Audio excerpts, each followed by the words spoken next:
ঘরের ভেতর আমিন ও তার মা ইফতারের জন্য প্রস্তুতি নিচ্ছে। টেবিলে খেজুর, পানি ও অন্যান্য খাবার রাখা হচ্ছে। আমিন, মা, রমাদান এত সুন্দর কেন লাগে?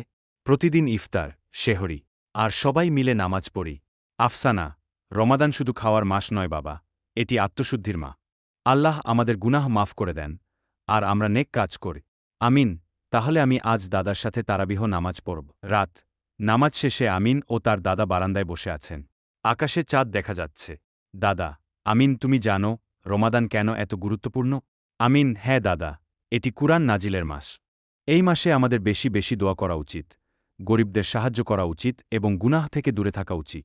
আমিন, তাহলে কাল আমি আমার জমানো টাকা থেকে কিছু দান করব। দাদা, মাশাআল্লাহ, আল্লাহ তোমাকে পুরস্কৃত করবেন। স্কুলের মাঠে আমিন ও রফিক বসে আছে। রফিক, আমিন, তুমি জানো আমি এবার পুরো রমাদান রোজা রাখব। আমিন, বাহ, দারুণ তো, আমি তো দানও করছি। আমাদের উচিত বেশি বেশি ভালো কাজ করা। রফিক, হ্যাঁ, আর নামাজও ঠিকমতো পড়তে হবে। রমাদান শেষে ঈদের দিন সবাই নতুন জামা পরে ঈদগাহে যাচ্ছে। আমিন, মনে মনে রমাদান কেটে গেল, কিন্তু আমি যা শিখেছি সারা বছর তা মেনে চলব। দাদা, আমিনকে আদর করেন। মা দূর থেকে হাসছেন। ঈদের খুশি চারদিকে ছড়িয়ে পড়েছে।